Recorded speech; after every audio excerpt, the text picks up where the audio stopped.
kondisi kardiovaskuler saat ini kan semakin hari, semakin tahun, semakin meningkat, dan angka kejadian kematian dan kecacatan untuk kardiovaskuler saat ini sudah menyentuh usia yang lebih muda, ya 50 tahunan itu sudah dengan kasus kardiovaskuler.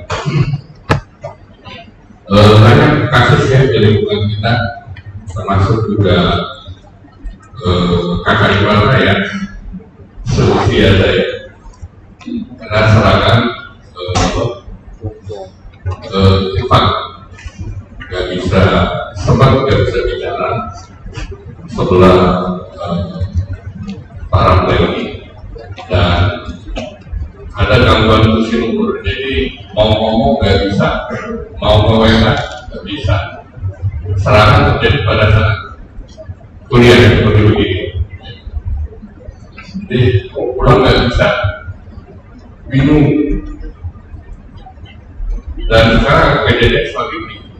Salah satu di antara faktor untuk diabetes ini adalah hipertensi, kolesterol, asam urat, dan satu lagi adalah diabetes mellitus. Ya. Kalau seseorang terkena diabetes mellitus, hampir pasti 5-10 tahun kemudian akan terkena hipertensi. Begitupun dengan hipertensi, 5-10 tahun kemudian akan hampir terjadi diabetes mellitus. Nah, jadi ketika Anda mendapatkan kasus angiomegalis, Anda harus cek semua apakah ada faktor resiko lain yang ikut penunjang terjadinya angiomegalis. Nah, angiomegalis ini tidak berdiri sendiri, jadi dia ada faktor resiko untuk terjadinya angiomegalis. Ini pembelajaran yang akan disampaikan. Kenapa? Karena kita kalau bicara hanya perubatan dan tidak mengerti tentang bagaimana mekanisme kerja obat, bagaimana faktor fisiologi dari terjadinya gangguan kardiovaskuler dan hal-hal lain yang terkait dengan pengobatan, diantaranya faktor genetik, dinamis, itu juga tidak akan banyak bermanfaat bagi pasien. Oke. Dan keluarganya mungkin yang pernah terkena angiomegalis, nggak tahu itu. Jadi kamu jangan minum sendiri, cewek pulang. Dia yang cukup. Kamu nggak minum saya. Turunin aku ya.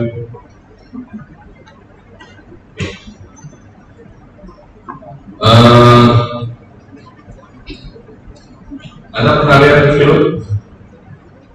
Kalau saya alami sendiri, bukan alami sendiri, karena pasien itu persis di depan saya. Jadi waktu saya ke Heathrow di Inggris tahun 2018, pasien yang persis di depan saya di pesawat Garuda kena serangan jantung. Pramugari ingin menyampaikan informasi sampai 3 kali. Saya masih berharap ada dokter lain yang menolong, tapi ternyata tidak ada. Jadi saya sendiri yang menolong, dan ternyata betul bahwa orang itu dalam tas itu membawa tas obat. Ini tas ukuran apa itu? Itu isinya semua obat. Setelah dibuka, pertanyaan saya, kenapa Garuda pasien dengan faktor risiko sangat tinggi naik pesawat? Anda tahu kan pesawat tekanan oksigennya menurun, ada risiko untuk terjadinya serangan.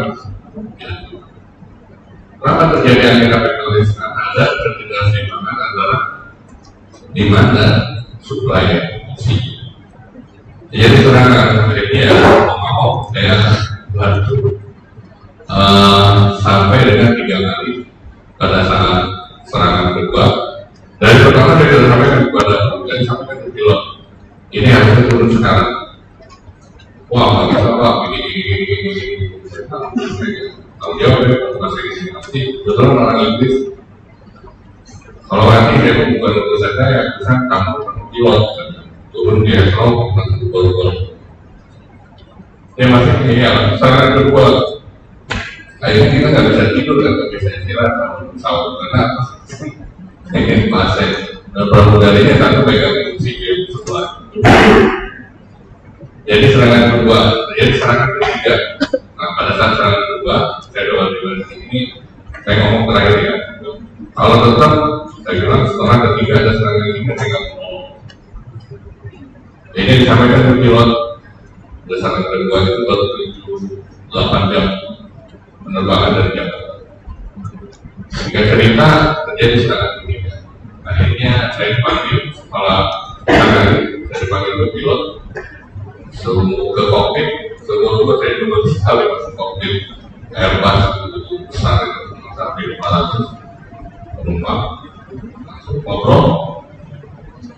Pilot juga masih mau bertahan, dia bilang ini sekitar 7 jam lagi dari 15. Kemudian tersenang kalau kamu bersama itu dan pasien ini mati, saya udah ngomong kita ini sebagai saksi. Akhirnya diputuskan turun. Saya bilang sekarang, nggak bisa ditunda.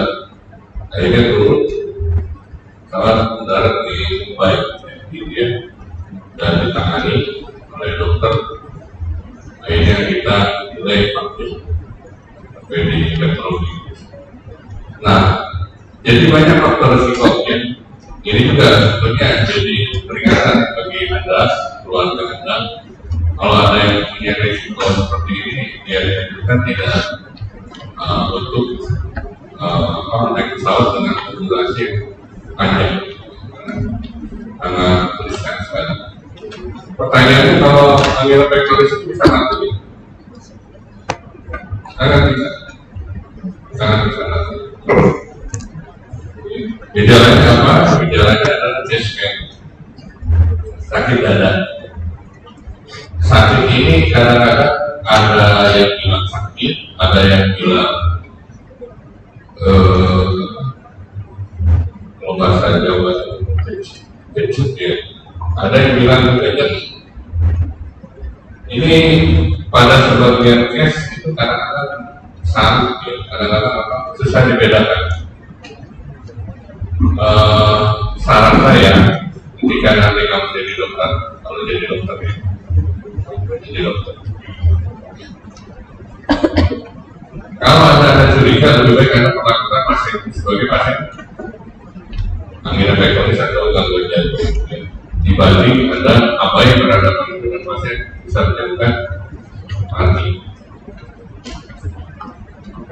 Terkadang case pain ini di dalam klinik itu sering juga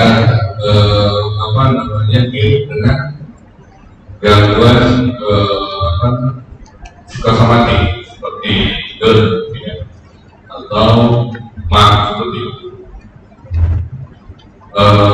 Itu juga salah ya. Itu juga saya ada pengalaman tetangga saya seperti itu, benar cerita jantung. Dia sholat subuh, jamaah masjid mampir ke rumah yang sana terus ya pas saya pegang dingin ya antara lalu kanan dan kaki. Saya ini kan tutup dulu cek seperti itu beda pegang kakinya ngomongnya sesat. Orang psikosomatik itu sama ya, orang GERD juga sama. Seolah-olah itu terlihat besar. Kenapa? Karena otak utama nafas itu adalah apa? Otak utama nafas. Otak utama nafas. Diafragma. Diafragma ketika inspirasi dan ekspirasi itu akan menyentuh gas. Jadi ketika itu gas dia akan merefleks cepat lutut karena kedorong. Nah itu seolah-olah sama seperti merasa suatu gejala dari jantung. Kan dari kalau ada curiga, ada jangan bayangkan karena bisa jadi pasiennya. Tetangga saya ternyata jantung dan dia tidak punya riwayat penyakit jantung. Dulu nggak lama sampai 10 menit. Oh kok gelap ya? Waduh, kalau mati. Pas saya sudah panjang. Saya panggil anak saya kasih kunci mobil. Saya anterin ke rumah. Pak, ini segera ke rumah sakit. Ini banyak seperti ini. Enggak, saya enggak. Akhirnya dari rumah telepon istrinya. Segera ke rumah sakit.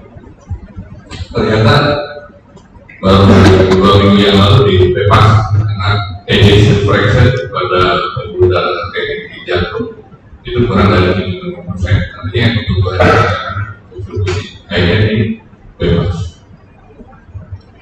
CSF ini khas ya, dia ke kiri, ada yang ke belakang, ada juga ke tengah. Durasinya tidak lama, biasanya kurang dari 20 menit. Nah, kalau pada saat serangan, ini kan yang jadi masalah gitu, kita periksa EKG pada saat tidak serangan, apa yang terjadi? Kadang-kadang tidak muncul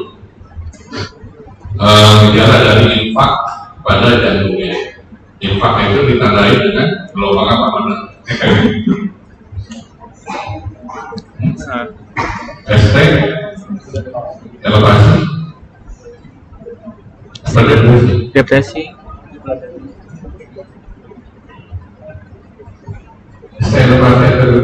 Depresi.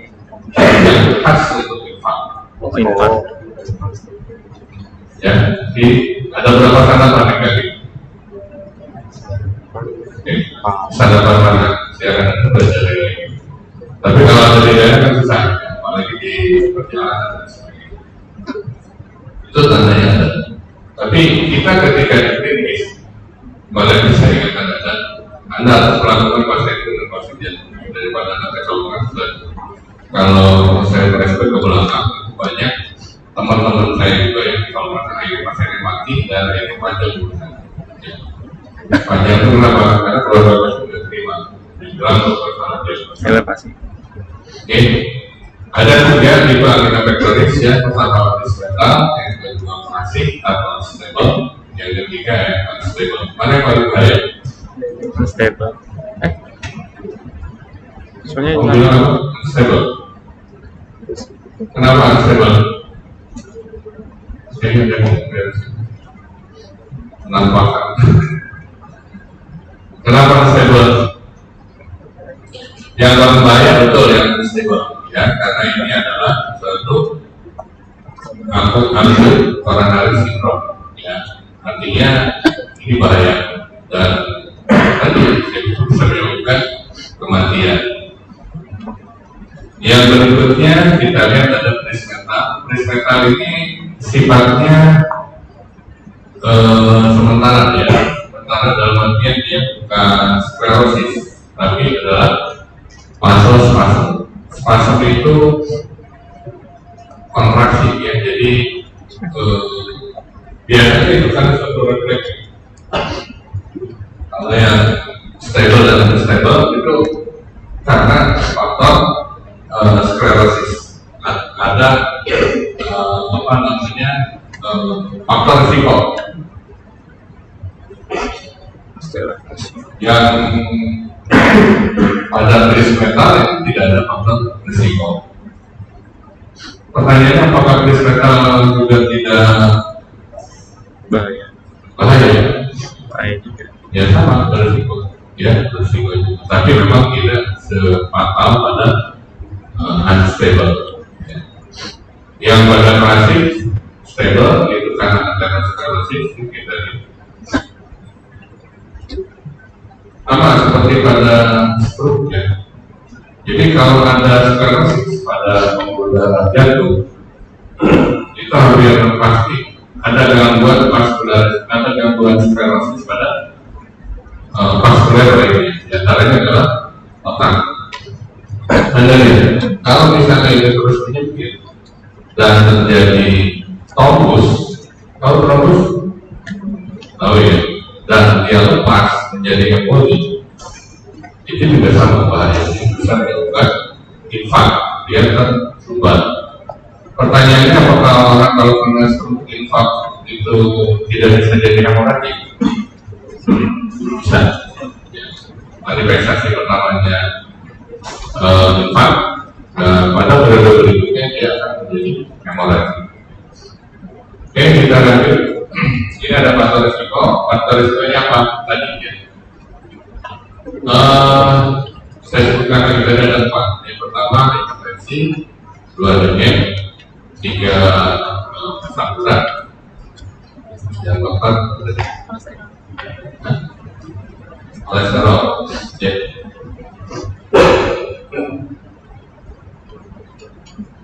Anda kalau percaya jangan bilang Anda sekarang masih muda, ya. Karena orang tua Anda itu bukan menurunkan hak Anda, menurunkan juga warisannya ada penyakit. Itu menurut jadi ada cek kira-kira apa yang harus dilakukan. Lebih baik dari lebih awal lebih bagus. Karena saya lihat kematian untuk kardiovaskular itu sangat tinggi. Dan kadang-kadang kita abai terhadap diri kita sendiri. Ini stable anginannya atau perasaan ada di bagian dalam yang stabil sering muncul ketika kita melakukan aktivitas meditasi, capek, stres, tidak dapat ujian terus, ujian mulai masih mending mulai nanti kalau fokus itu ada, kalau zaman saya ada herkopnya. Jadi RKS itu ya satu saja kalau main jam saya fokus itu 3 bulan ya 12 minggu. Jadi kalau RKS ya ulang lagi 3 bulan. Stres, apalagi diputusin pacar, stres. Kalau diputusin pacar, stres kan? Enggak, jadi lagi aja.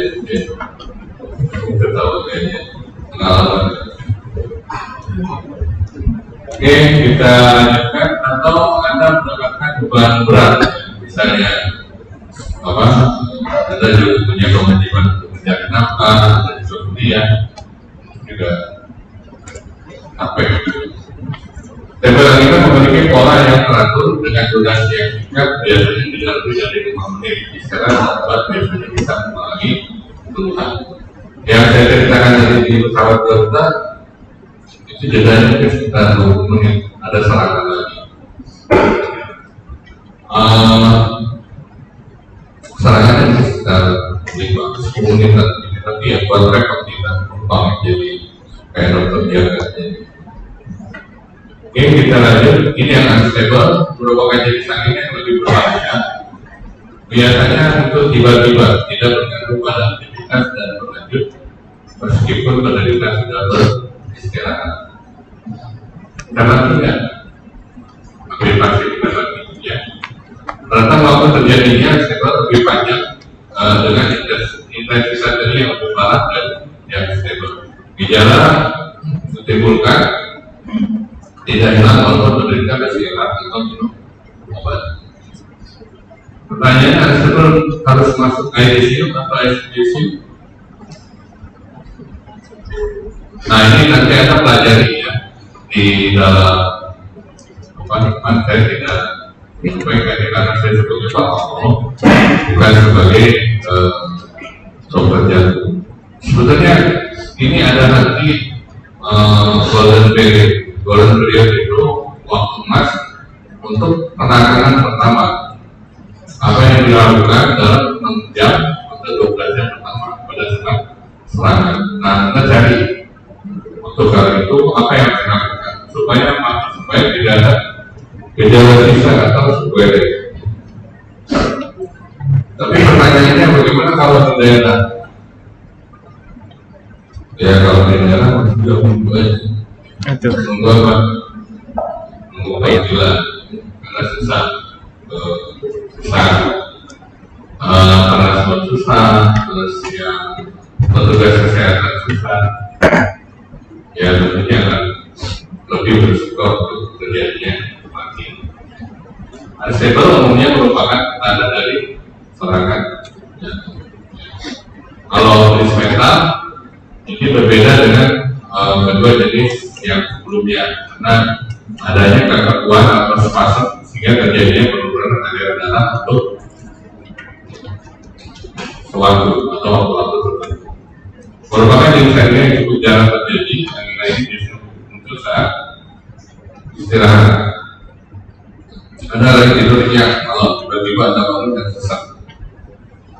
Heboh orang yang heboh ya, karena dosen dunia juga ada seperti ini masuk ke ICU kalau tapi sampai hari ini nggak ada serangan lagi. Malam-malam karena bangun tiba-tiba sudah susah bernafas. Intensitas ini cukup berat karena biasanya bisa meredakan dengan kemudian baru-baru. Diberikan obatnya diminum, disuntik, intravena, intramuskuler atau sublingual.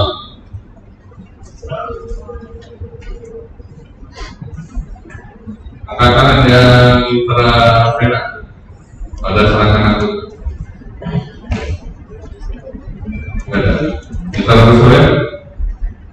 Nggak ada. Intravena? Nggak ada. Transdermal? Yang saya lakukan di Garuda tadi itu nyari nitrot isosalfit nitratin itu sampai 20 menit. Saya malah itu pramugari Garuda Serial pesawat setinggi Garuda besar mukanya naruhnya itu nggak tahu di mana. Nah ini ketemu dia aman sambil panik gitu kan. Diberikan sublingual ya, tidak harus intravena karena pada serangan justru banyak. Pertanyaannya apa ya?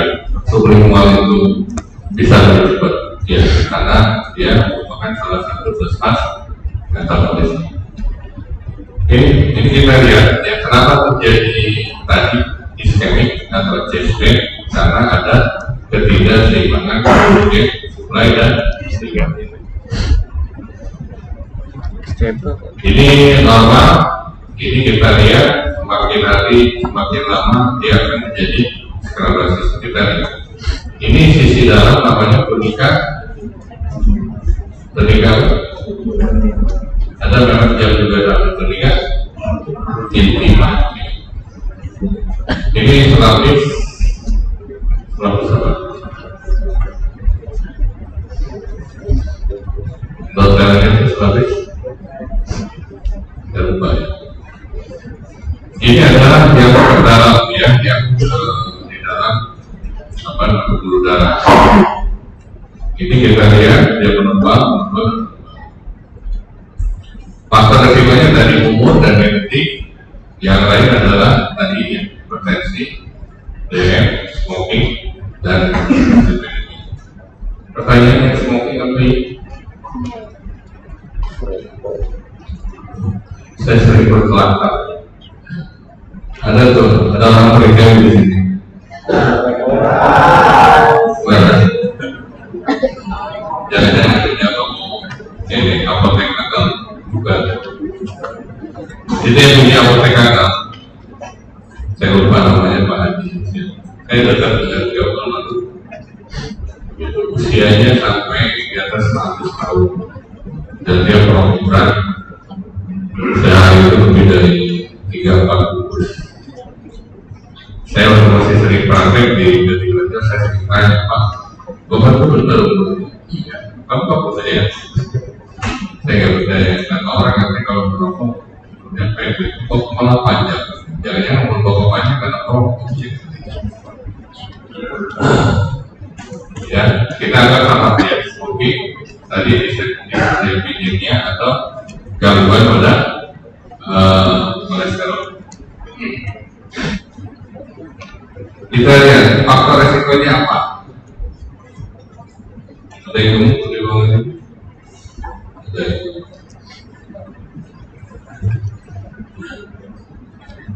Apa saya tidak mau seru? Anda mau menurunkan berat badan? Sebaiknya dilakukan ya. Malah ada salah satu teman saya kalau usaha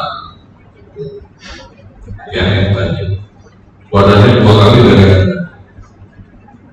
itu kadang-kadang pokoknya dia belum bisa sampai akhirnya dia frustasi mau melakukan berat-berat tapi nggak bisa. Akhirnya saya dengar 3-4 bulan yang lalu dia melakukan operasi dengan mengikat salah satu ujung dari gasper, sehingga kaget pas ketemu turun sekali beratnya. Itu juga sama ya, berisiko untuk terjadi gangguan vaskuler dan bisa terjadinya akibat pektoris. Pertanyaannya, apa yang terus tidak berisiko? Kan yang paling terus berisiko. Ada yang ngerti?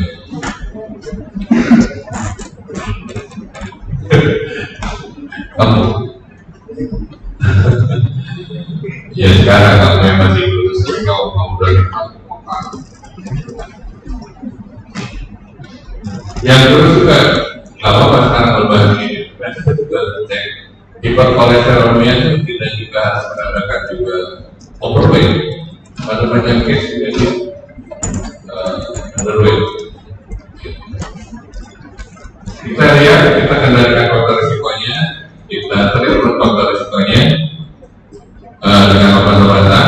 Diantaranya adalah kaptoprim, statin itu berkembang untuk pengendalian lipidemia untuk kolesterol.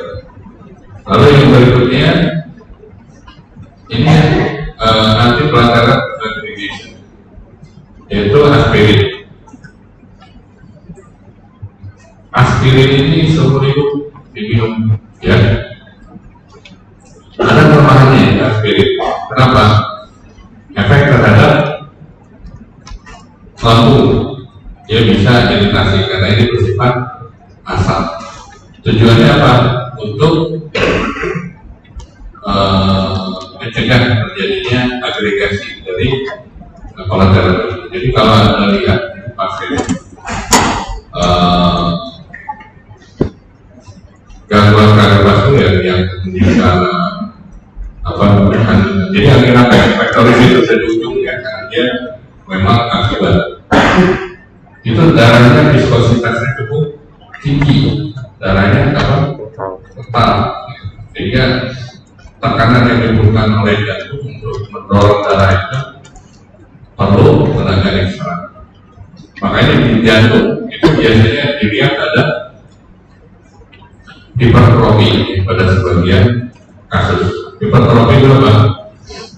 Terjadi pembesaran dari jantung. Kenapa? Karena penghutan tekanan. Ibaratnya kamu pasang selang kamu tutup dengan cukup, tapi di sini pompanya kasih tekanan yang tinggi, maka pompanya nggak bekerja keras untuk mendorong.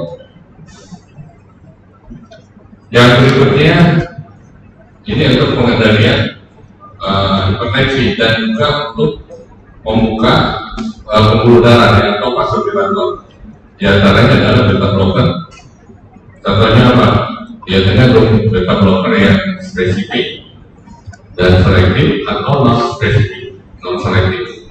Tapi sebaiknya kalau Anda punya uang, pasien yang punya uang, itu lebih baik ya menggunakan yang spesifik dan selektif, karena dia hanya bekerja pada satu reseptor saja, tidak semua reseptor pada satu vaskular itu ikut di blok. Yang berikutnya adalah kalsium channel blocker atau sistemik ya. Itu juga hati-hati ya, karena ada pada sebagian kalsium channel blocker itu ketika diberikan pada pasien penggila itu malah meningkatkan kontraktilitas dari jantung, dan itu sangat berisiko untuk menjadi aritmia jantung. Jadi tergantung kepada kondisi dari pasien. Tapi yang bersifat umum ya untuk angina pektoris itu biasa digunakan dengan ISDN, isotonil dinitrat. Yang tadi saya ceritakan di dalam Garuda itu ISDN yang diberikan di bawah tidak masuk prima, dan itu cukup cepat reaksi. Yang berikutnya adalah pengendalian bagaimana demand dan supply ini bisa seimbang. Jadi apa yang kita lakukan? Ya yang banyak aktivitas yang ya.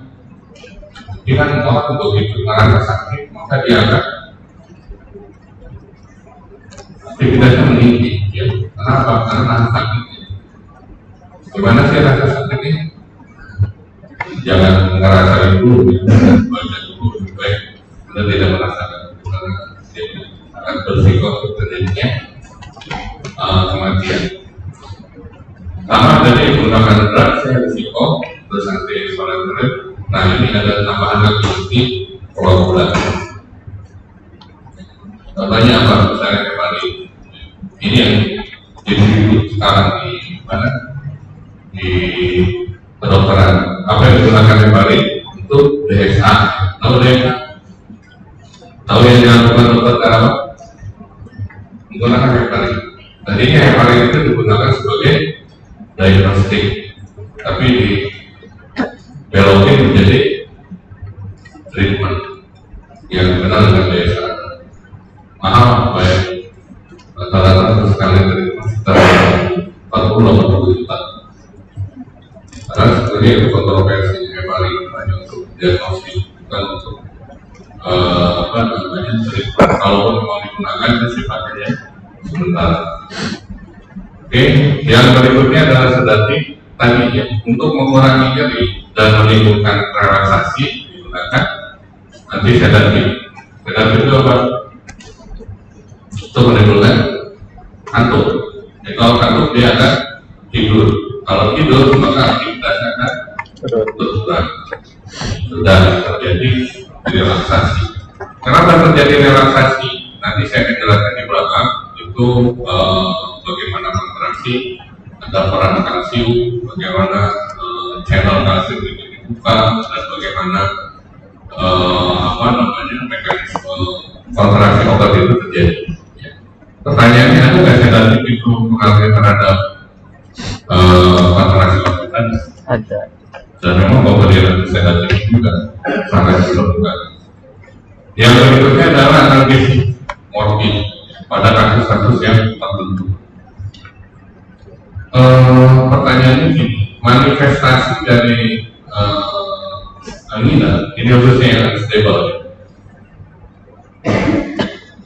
Semakin luas daerah infak, semakin luas daerah yang tidak tercukupi oksigennya, maka manifestasi CSP-nya akan semakin hebat, nyerinya. Oke, jadi balik lagi di sini ya, diperlukan juga oksigen. Apa yang diarahkan tadi, makanya saya sampaikan tadi tentang golden period, karena kalau ada terlambat ini terjadi nekrosis. Pertanyaannya, otot jantung bisa diganti? Jadi kalau dia terjadi hipertrofi besar, Anda bisa lihat dengan laser hipertrofi, bisa dengan membandingkan antara kardio torak ratio. Dari dibandingkan kalau dia lebih dari 50%, maka kemungkinan terjadi hipertrofi. Yang Anda buktikan lagi nanti dengan EKG. Ada nggak terjadi peningkatan gelombang di beberapa sandapan? Ini tadi yang saya maksud supaya menghindari terjadinya nekrosis. Maka kalau terjadi nekrosis, ya pastinya fungsi jantung akan berkurang.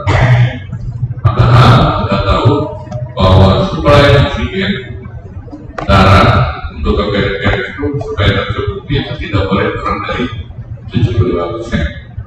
Ini kontroversi ya, ada yang bilang 80, ada yang 75, ada yang bilang masih 65, masih bisa. Tapi saya katakan kepada 75%, kenapa? Karena dianggap itu lebih safety.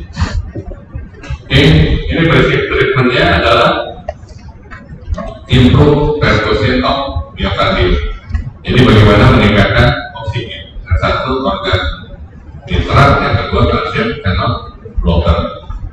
Yang berikutnya adalah reduce ya dari myocardial metabolic demand tadi dengan cara menurunkan atau mengisyaratkan ya, supaya aktivitasnya berkurang dan akhirnya metaboliknya juga akan berkurang.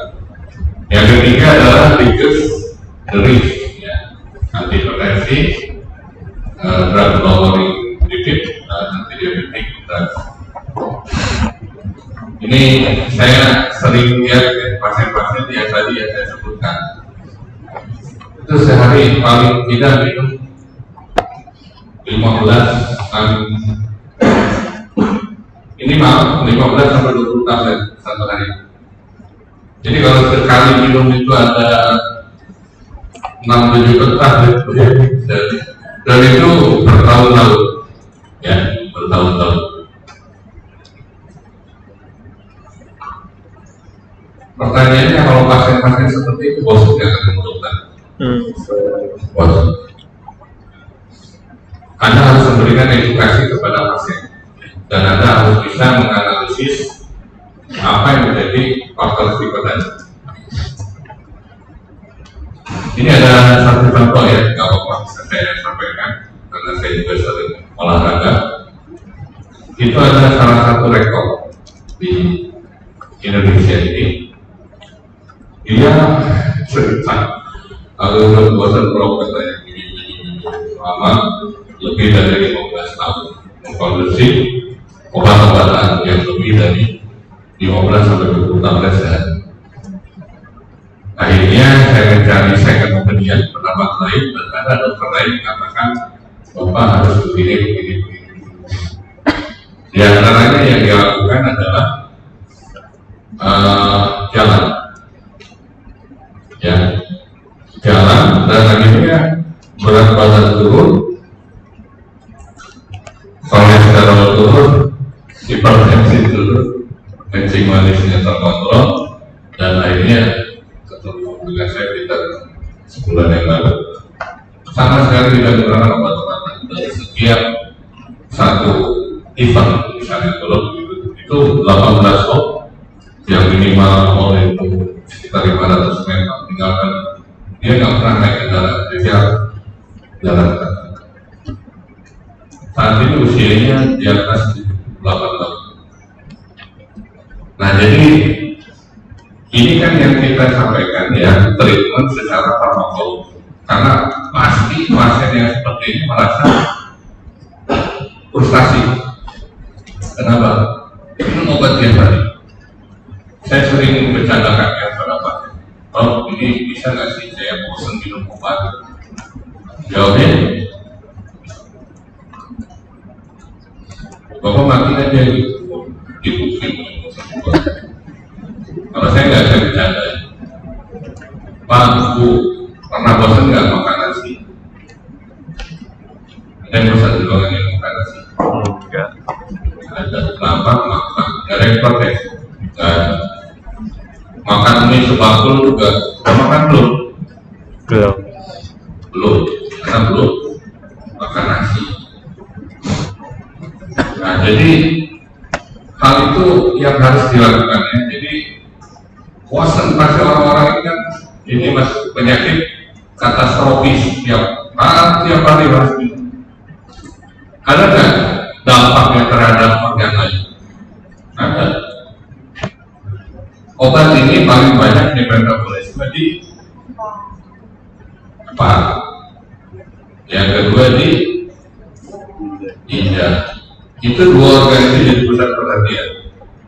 Itu 10 tahun Anda cek fungsi ginjal tiap hari menurun nggak? Hampir pasti menurun. Ya, karena tadi obat-obatan satu digunakan, satu lagi ada efek yang tidak diharapkan. Apa yang terjadi kalau gangguan vaskuler gagal ginjal? Nggak apa-apa gagal ginjal. Kamu tahu nggak gagal ginjal ujungnya apa? Cuci darah. Semakin parah, cuci darahnya tiap hari. Jadi nggak bisa kemana-mana. Ya, makanya nggak usah jauh dari klinik hati ya, dia harus cuci darah. Kalau nggak cuci darah, ya 3 hari ya pasti. Kenapa? Ya toksik kan nggak bisa dibuat. Nah, bagaimana untuk memperpanjang usia tadi? Ya, jadi ada pertimbangan treatment farmakologis yang memang harus diberikan edukasi keyakinan kepada pasien. Kalau kamu sekarang enak aja ngomong, ya mau minum obat gini, ketemu ketemu sekali, ketemu 2 kali, ketemu 3 kali, sebulan ketemu misalnya 10 kali, bosan nggak ketemu. Belum lagi nanti pas ketemu berikutnya stop, ketemu berikutnya orang lain, ketemu berikutnya nggak bisa ngomong, ketemu berikutnya lupa dengan istrinya. Mungkin nggak? Mungkin. Orang kayak saya dari Switzerland pulang ke rumahnya bingung, padahal datang bawa mobil, pulang bingung, mau ngawinkan juga bingung, itu masih bisa nyari orang. Kita lanjutkan ya, ini miokard oksigen 5 ya, ini adalah titik dari miokard. Kita lihat, kita pusat kepada preload dan afterload. Preload ini fokus kepada yang darah balik ke mana? Vena porta superior atau inferior? Yang paling besar. Oke, ini melalui vena porta ya, yang venous region dari pembuluh darah vena masuk ke vena porta. Kalau yang afterload ini fokus kepada arteri. Makanya nanti kamu perhatikan reseptor itu ada di dominasinya di vena atau di arteri untuk obat-obatan blocker ya tadi. Makanya tadi cari obat yang selektif dan spesifik. Anda mau blok yang beta 1 atau beta 2.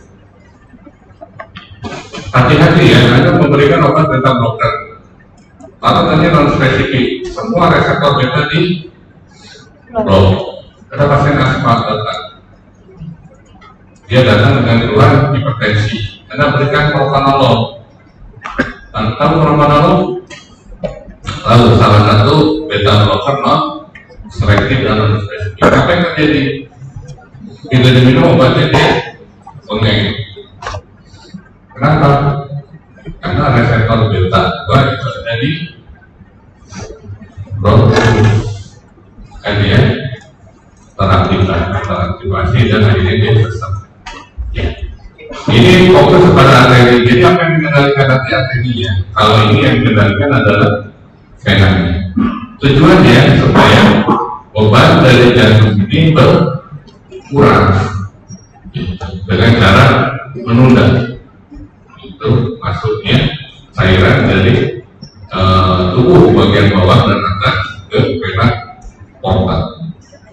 Kalau ini adalah fokus kepada darah yang keluar dari pembuluh darah. Oke. Yang berikutnya adalah artery. Yang berikutnya adalah artery. Tubuh kita ini kan otomatis ya. Kalau di jaringan perifer terbaca kurang oksigen, kurang makanan, maka akan memerintahkan jantung untuk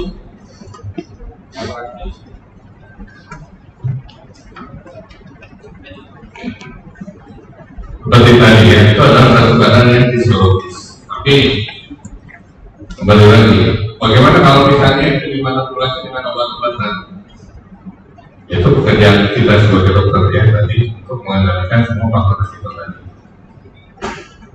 Jadi apa upayanya? Upayanya tadi tujuan utamanya adalah menyeimbangkan oksigen dan supply supaya beban dari jantung ini berkurang. Ini ada case ya, dia ngambil dipedikin, terus bagaimana? Ada efek klasik, business, nervous setelah minum obat dan meningkat selama periode. Jadi flasi, kalau Anda diberikan seperti tadi ya Pak yang di dalam pesawat itu diberikan isosapit dititrat, isinya sama. Itu adalah untuk fungsinya membuat vasodilatasi, makanya dipakai jadi flasi.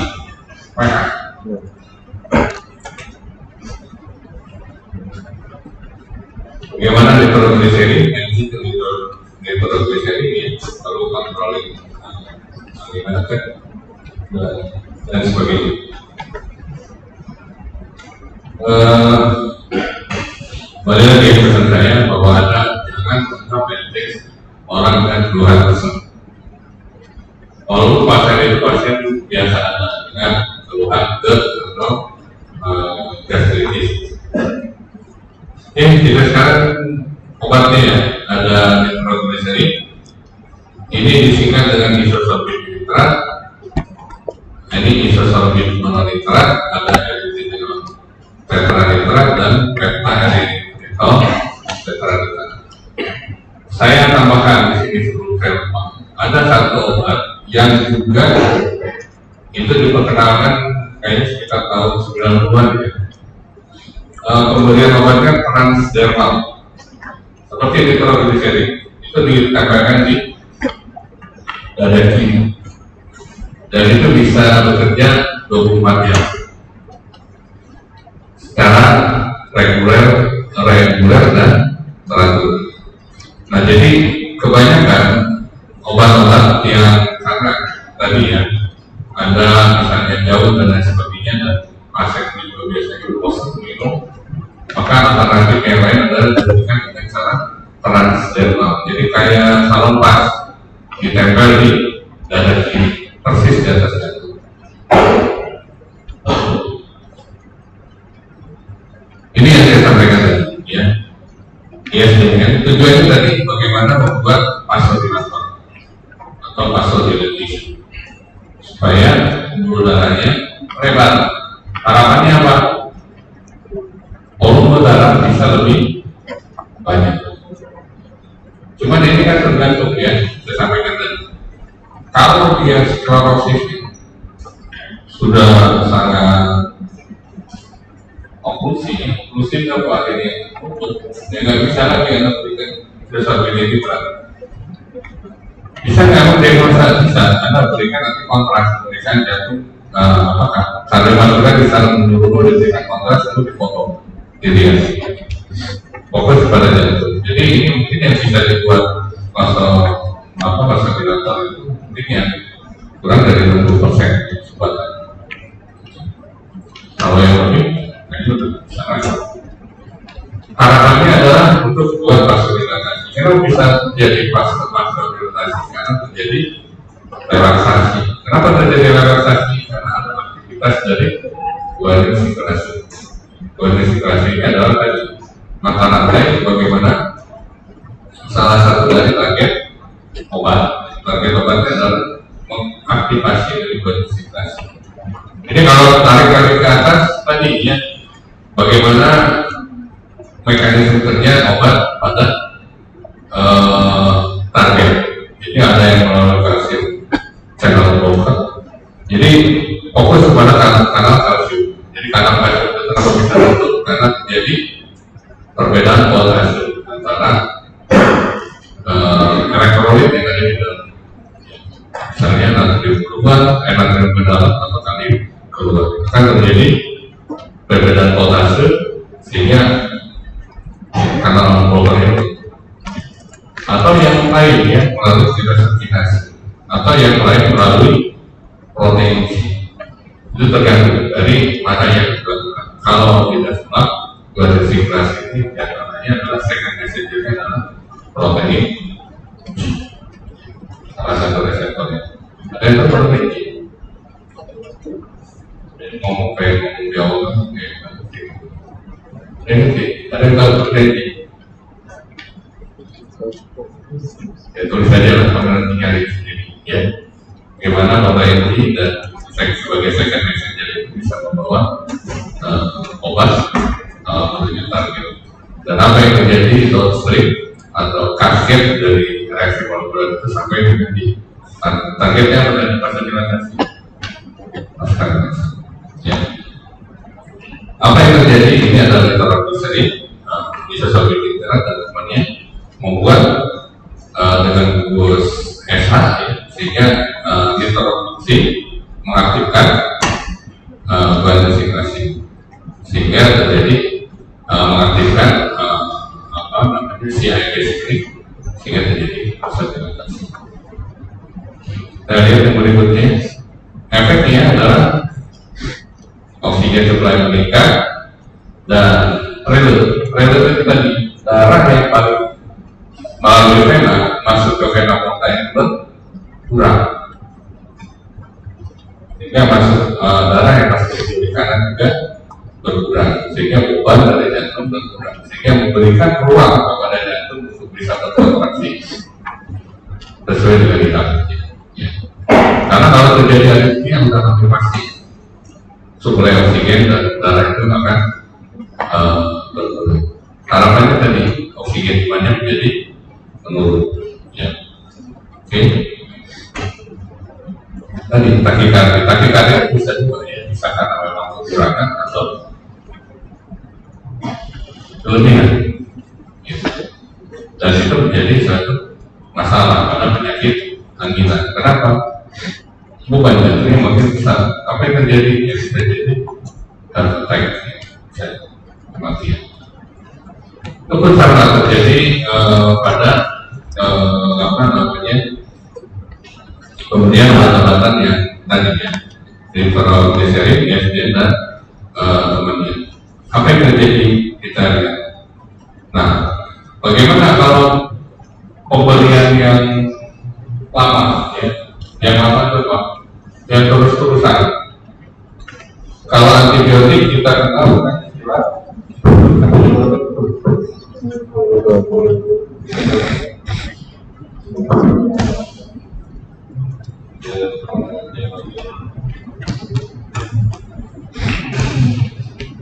kalau antibiotik itu ada namanya resisten, maka si bakteri atau virus itu tidak bisa lagi membunuh atau memperlambat pertumbuhan dari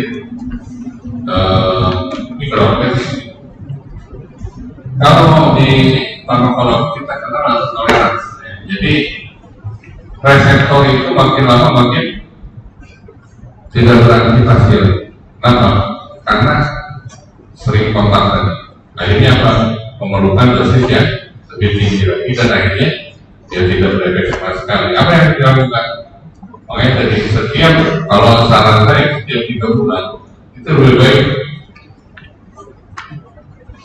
ditukar dengan obat jenis yang lain supaya untuk mengurangi toleransi. Nanti setelah 3 bulan berikutnya kita kembali.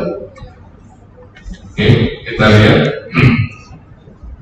apa yang terjadi kalau terjadi masalah dilatasi. Kita lihat bagaimana pembuluh darah di otak ya. Kenapa heavy? Itu terjadi karena vasodilatasi atau vasokonstriksi.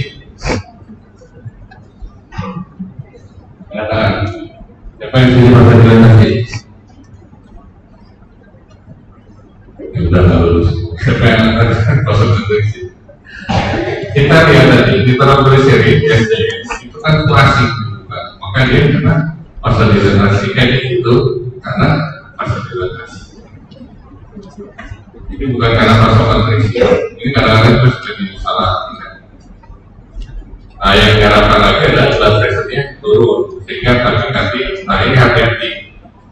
Blood pressure turun, ini kadang-kadang tubuh mempunyai refleks yang sebaliknya, mengenalnya tubuh yang keras, maka akan menjadi akibat kita berusaha untuk memompa. Nah itu hati-hati ya, karena gimana caranya ya monitor. Kalau dari saya di daerah itu nadinya kalau terjadi sebaliknya atau resiprokal, maka hati-hati pemberian obatnya. Dan perlu saya sampaikan kepada Anda ya, pemberian hipertensi itu tidak boleh langsung menurunkan lebih dari 30% untuk pemberian pertama. Misal tensinya 200, boleh nggak diturunin jadi 120 langsung? Boleh, mati berarti ya, mati, malah bisa terjadi stroke. Dia turun. Yang kedua, edukasi kepada pasien itu untuk terus mempertahankan tekanan darah. Jangan dia lagi bilang saya enak badan, minum obat, jadi tekanan darahnya tidak jerutan. Dan itu mempunyai risiko untuk terjadinya perdarahan. Jadi pemberian hipertensi tidak boleh ya untuk darah lebih dari 30% untuk tahap pertama. Untuk selanjutnya itu pun begitu. Karena akan terjadi gangguan hemodinamik khususnya di organ-organ vital, jadi otak dan ginjal. takikardis, pseudosianosis, atau tadi ya tadi saya lupa sinkop. Sinkop pada sinkop tahu? Bisa. Apa? Penurunan kesadaran. Sadar? Pertanyaannya kalau sinkop pasti sadar nggak? Yakin? Satu lagi. Sinkop itu adalah suatu saat dari tubuh mempertahankan hemodinamik. Itu kan ada penurunan, makanya dijelaskan di dalam meditasi. Karena bisa memang terjadi penurunan kesadaran. Kalau saya terjadi gangguan hemodinamik. Dan menurut saya tidak harus gangguan kesadaran. Kamu pernah nggak merasa kalau jongkok tiba-tiba berdiri? Itu kan dibuka sini ya, baru 21 April sebenarnya. Habis gelap, terbilang terang, itu. Jadi kamu pernah jongkok, tiba-tiba berdiri di lutut. Tadi yang saya ceritakan tangga pasti Pak Haji itu juga sama tiba-tiba. Kok gelap ya, kok gelap Pak? Ini nggak sempat. Itu terjadi gangguan hemodinamik di dalam tubuh, dan itu hati-hati ya di pasien seperti itu. Makanya kadang-kadang ada orang yang tiba-tiba jatuh ya. Kamar mandi, jatuh di sumur ya. Kenapa? Karena tadi ada gangguan hemodinamiknya sifatnya sebentar. Tadi toleransi ya, bukan toleransi beragama, jadi di obat-obatan juga sama. Toleransi jadi penggunaan yang terus-terusan juga sama seperti itu. Kontraindikasinya hipotensi. Nah ini masalah ya. Kalau ada keluhan, saya pesan jangan menggunakan tensimeter yang digital. Kenapa? Begitu ditensi, kamu nggak percaya, kamu beli digital, kamu gerak-gerak gitu. Bapak hipertensi ya, Mas, Kak, minum obat, kasih obat pingsan. Kenapa? Karena kebacaannya dari hipertensi, coba terjadi hipertensi, nggak boleh. Sama tadi, alat-alat yang cek gula darah. Almarhum bapak mertua saya, suatu hari malam cek darah badan. Bukannya alat itu udah lama nggak pernah dipakai. Jadi alat itu harusnya diterap, paling tidak setahun sekali. Tahu nggak terap? Diperiksa, dikalibrasi. Dia cek tiba-tiba, periksa GDS, tinggi. Langsung malam kira-kira jam 11 itu minum obat, leher. Di bed lagi, dia minum. Oh, kayak malam jam 3, kenapa? Pingsan. Karena alatnya kan apa? Di badannya dia tinggi, kasih obat, malah hipotensi, lebih bahaya hipo mati. Ini juga harus hati-hati ya penggunaan alat-alat itu karena bisa dibacanya salah, betul salah. Apa yang terjadi? Gangguan pada bisa di dunia ya, bisa takut-takut atau berarti berbahaya atau sisior anemia. Tadi karena obat-obatan seperti terobrisa bisa mengganggu ya tadi diantaranya sampai 20 menit bisa terganggu atau brain injury ya artinya kalau perdarahan pasien yang lama ya berisiko ya. Dan itu tidak boleh ya khususnya pada stroke yang kemarin. Ini nitroglycerin ada isosorbitid nitrat, kita lihat ada yang sublingual. Ini pada emergensi diberikan sublingual. Oral, transdermal dan nitrat medis. Tidak ada yang ukuran ya. Kita lihat onset of actionnya 2-5 menit. Tapi kalau intervensinya agak susah ya kalau pasiennya di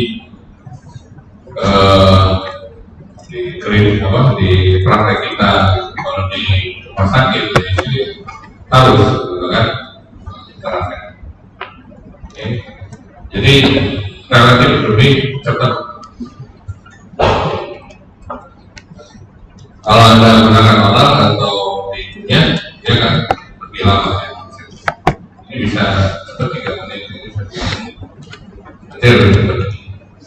kalau ada yang di keluarga sakit yang lebih di Indonesia kan, yang paling banyak ISD, artinya yang ini.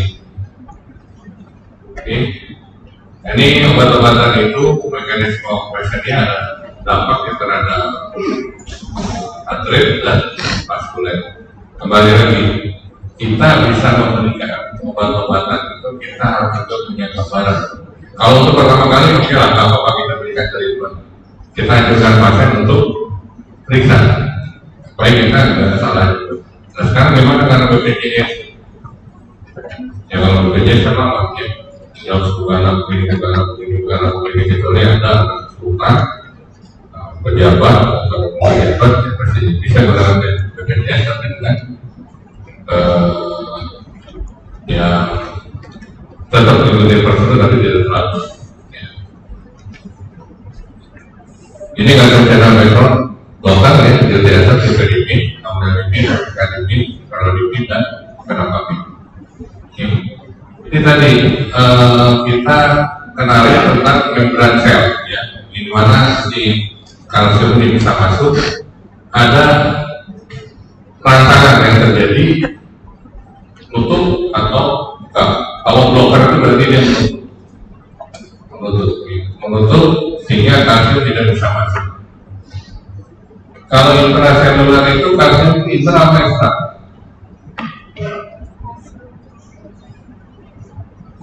Kalau kalium ekstra apa intra? Kalau natrium ekstra. Kalau kalsium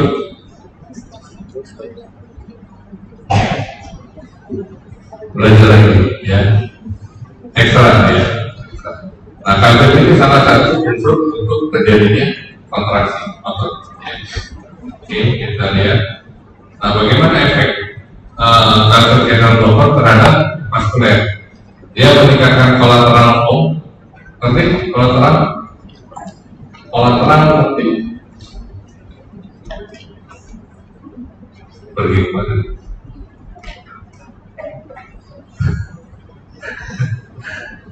Ada jalan mana? Jangan jalan terus. Enak ya tidur ya? Ya kalau ditanya tidur paling enak kalau laki-laki pada saat nonton bioskop di masjid lagi berbuat si enak banget.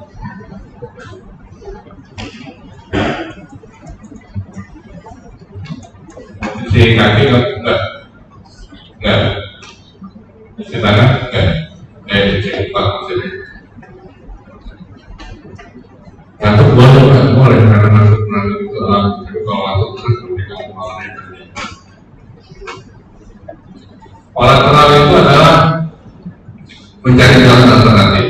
Pembuluh darah itu pada titik tertentu ada kolateral. Jadi ada dua pembuluh darah yang terbuka, itu namanya kolateral.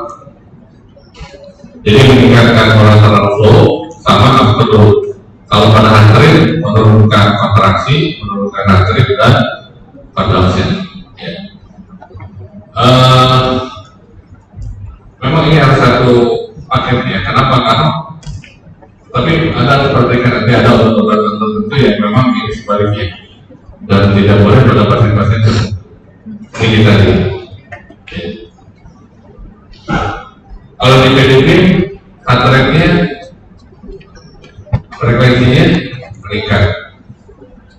Kalau verapamil menurun. Pertanyaannya, kalau pada pasien takikardi, hipertensi, berat, boleh nggak dikasih PDP? Kalau berarti kamu bisa jawab ya. Kalau nggak ada tadi kamu bisa jawab. Kamu salah kasih obat-obat yang masih mengerti itu karena kontribusi kamu terhadap kematian pasien.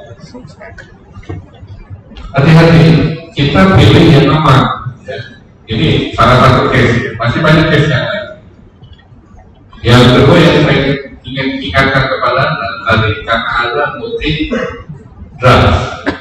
Hati-hati ketika Anda memberikan satu obat dengan obat yang lain, karena belum tentu juga itu mutualisme karena kan sebaliknya saling berjaga. Jadi kalau ada pasien hipertensi berat dan Anda ingin memberikan kalsium channel blocker, pilihannya adalah diazam atau teramak karena dia menurunkan frekuensi. Kalau pasien dengan hipertensi berat, hampir pasti dia takikardia. Takikardia itu kan frekuensi di atas 100.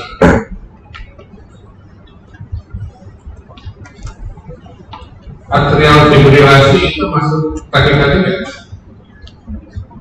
apa masuk aritmia? Kalau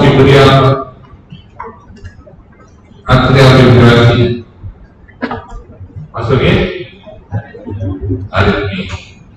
Hati-hati karena takikardia selama bukan jadi aritmia. Aritmia dekat dengan kematian. Oke, kita perhatikan kalau untuk vasodilator semuanya hampir sama, ya, kecuali di jadian pada skala efeknya adalah sedikit. Ini juga ada maksudnya.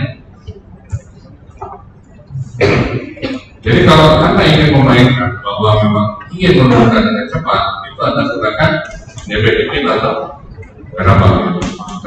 Karena jadiannya di veri-veri hanya sedikit. Oke. Jadi kita lihat metode yang rata-rata tinggi, ya, meningkat tadi ya. Ini menurut balainya lebih besar. Ini saya berikan contoh. Kalau misalnya pasien mild hypertension itu berapa? Contoh misalnya 140 ya, 150. Anda akan berikan misalnya diazam.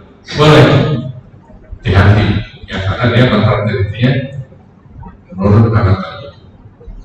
Ini bagaimana terhadap esanol dan kafenol itu juga sama dipertimbangkan. Bagaimana sekarang kalau pasien hipertensi, ada gangguan aritmia jantung dan pasien dipasang pacemaker, tahu pacemaker? Gunakan yang mana? Itu juga harus dipertimbangkan. Ya, Anda nggak bisa menyamakan semua pasien.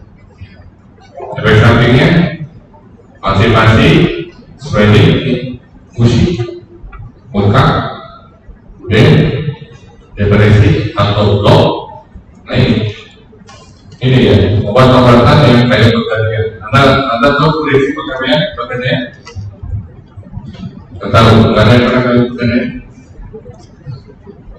Menyelesaikan masalah dengan masalah. Jadi kalau ada orang pegadaian menyelesaikan masalah tanpa masalah, ada yang bapaknya pegadaian. Pegadaian itu menyelesaikan dengan masalah. Jadi kamu pinjam duit, pinjam barang, pegadaian, tapi ya jadi masalah itu kalau barang itu jadi. Ini juga sama.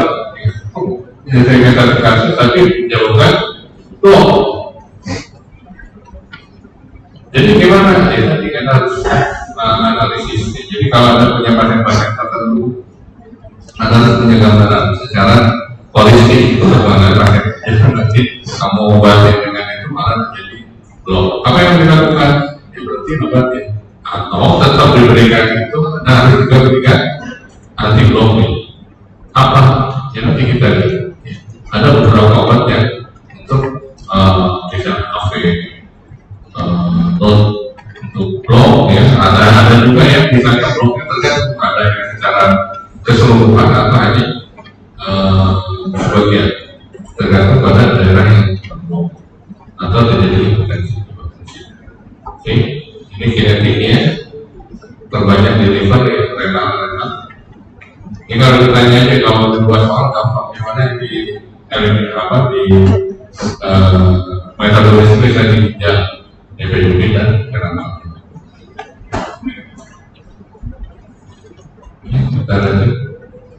Ini tadi ya yang saya ceritakan di awal. Jadi bagaimana kita menggunakan beta blocker. Saran saya yang digunakan ya selektif dan spesifik. Dia memblok satu reseptor, jangan semua. Ya. Yang ditujukan adalah termasuk utama dalam bentuk agresi. Dan diharapkan juga tadi bisa menurunkan oksigen, heart rate turun dan saturasi. konsentrasi turun reduce dari metabolik, sehingga di sini perlu ada berikan mungkin kalau mendapatkan pasien yang hanya mungkin kecil, invalid, tapi tidak mungkin. Nah ini untuk beta blocker ya, ada ini harganya bervariasi ya. Semakin selektif, semakin spesifik harganya semakin mahal. Propanolol murah ya, karena ini non selektif. Lipid molekulnya lebih tinggi ya, kita lihat ini yang dikasih ini apa yang ketemu nanti di pelajaran yang lain, tapi itu dari saya karena sudah mulai banyak ya pengetahuan yang saya sampaikan. Mudah-mudahan juga itu bisa memberikan gambaran tentang kebutuhan. Cuma kayaknya tadi ya, yang masih kurang ada dari golden schedule untuk serangan anginan berapa jam dan apa yang harus dilakukan pada golden schedule. Saya lupa tadi berikan ke harusnya, tapi menjelaskan itu cukup panjang nih. Dan itu tidak bisa ditangani oleh ada yang di luar layanan sekunder, artinya di luar rumah sakit ada kesulitan memberikan penanganan pada golden schedule. Paling tidak 6 tahun